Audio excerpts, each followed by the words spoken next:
Romanos 11, versículo 33 ao 36 diz assim: Ó profundidade da riqueza, da sabedoria e do conhecimento de Deus!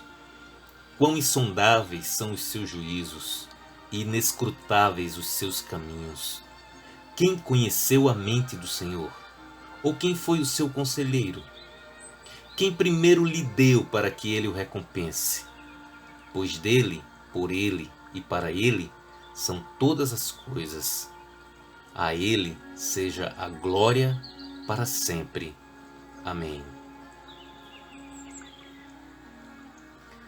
À medida que começamos a nossa caminhada de intimidade com o Senhor, começamos a perceber e também compreender que tudo começa com Deus. Momentos difíceis na vida afunilam nossos princípios e entendemos, ou pelo menos começamos a entender o que realmente importa e qual o propósito de nossas vidas. O amadurecimento espiritual começa a chegar quando finalmente os nossos olhos espirituais se abrem ou começam nesse processo e conseguimos enxergar que o motivo real da nossa existência é muito maior que a nossa realização pessoal. É muito maior que a nossa tranquilidade no conforto da nossa casa. É muito maior que a nossa família. É muito maior que a nossa empresa. É muito maior que os nossos sonhos. É até mesmo maior que a nossa saúde. Ao contrário do que muitos dizem, você não encontrará o significado de sua existência dentro de você mesmo. E por que eu digo isso? Porque é óbvio que você não criou a si mesmo. Logo, não há a mínima possibilidade de dizer a si mesmo para que você veio ao mundo. E sabe, quem realmente pode lhe responder isso? Jó, capítulo 12, versículo 10, nos responde. Ele diz assim: em sua mão está a vida de cada criatura e o fôlego de toda a humanidade. Ou seja, a sua vida, meu irmão, minha irmã, está nas mãos do Senhor. As nossas vidas nas mãos do Senhor. Por isso a nossa concentração precisa estar em Deus. Muitos tentam usar Deus para sua autorrealização.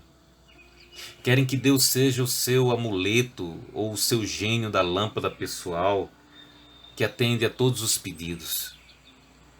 Mas isso foge do propósito da vida.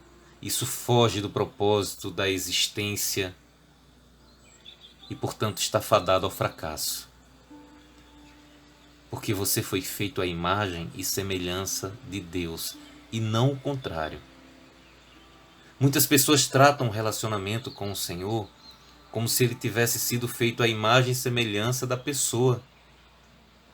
Mas deixa eu te dizer uma coisa, bem simples, porém difícil de aceitar pela maioria das pessoas. Viver é deixar Deus te usar como instrumento para seus propósitos, e não você usar a Deus para o que você deseja.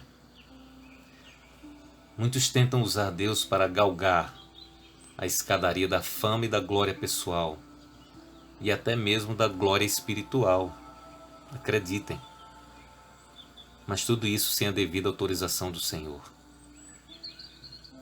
Mas eles continuam usando em nome do Senhor. Romanos 8, versículos 6 a 8, fala sobre esse tipo de postura. Diz assim a palavra do Senhor: a mentalidade da carne é morte, mas a mentalidade do Espírito é vida e paz. A mentalidade da carne é inimiga de Deus, porque não se submete à lei do Senhor, nem pode fazê-lo. Quem é dominado pela carne não pode agradar a Deus. Uma observação muito importante, você que está me escutando. Isso que eu estou dizendo não significa que você não deva procurar ser bem-sucedido profissionalmente. Não é isto que estou dizendo. Só acho importante separar as coisas e entender que ser bem-sucedido profissionalmente é diferente de cumprir o propósito de sua vida, para o que Deus te criou. São duas coisas distintas, diferentes. Quando você se concentrar nas coisas importantes da vida, quando você encher a sua vida de Deus, a sua mente do Senhor, o fardo que você carrega será bem mais leve e suave. Com a nossa limitação humana, só podemos descobrir o propósito da vida de duas maneiras. Uma é supondo que o seu propósito da vida é isso ou aquilo. Só nos resta o palpite, meus irmãos, porque somos limitados e não temos nenhuma certeza do que pode acontecer na próxima hora, no próximo minuto. A outra opção para descobrir o propósito de sua vida é perguntar a quem te criou. Ou seja, pergunte a Deus. Ele sabe. E Deus vai te revelar a verdade. E a verdade dita por Deus é sempre melhor que a minha opinião limitada e incerta. Às vezes, não gostamos muito de ouvir a revelação de Deus sobre o propósito da nossa vida. Às vezes, não era essa a verdade que queríamos ouvir, mas volto a comentar. A verdade dita por Deus é sempre melhor que a minha opinião. Entenda, Deus não nos criou para que ficássemos perambulando por aí, sem entender o sentido da nossa vida. Ele é o nosso Criador e deixou um manual para que pudéssemos usar.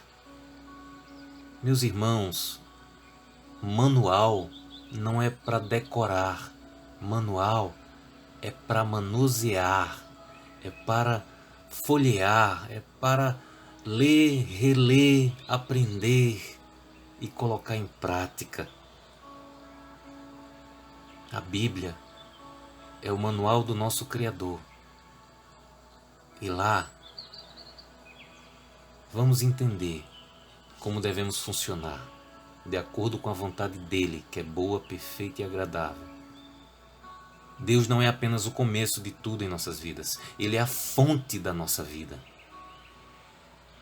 E agora eu quero concluir deixando um texto para que você possa orar e meditar depois que você escutar esse áudio. Encontra-se em 1 Coríntios, capítulo 2, versículos 7 ao 12, e diz assim: Pelo contrário, falamos da sabedoria de Deus, do mistério que estava oculto, o qual Deus pré-ordenou antes do princípio das eras para a nossa glória. Nenhum dos poderosos desta era o entendeu, pois se o tivessem entendido não teriam crucificado o Senhor da glória. Todavia, como está escrito, olho nenhum viu, ouvido nenhum ouviu, mente nenhuma imaginou o que Deus preparou para aqueles que o amam. Mas Deus o revelou a nós por meio do Espírito. O Espírito sonda todas as coisas, até mesmo as coisas mais profundas de Deus. Pois quem dentre os homens conhece as coisas do homem, a não ser o espírito do homem que nele está? Da mesma forma, ninguém conhece as coisas de Deus, a não ser o Espírito de Deus. Nós, porém, não recebemos o Espírito do mundo, mas o Espírito procedente de Deus, para que entendamos as coisas que Deus nos tem dado gratuitamente. Deus te abençoe e revele o propósito de sua vida, em nome de Jesus.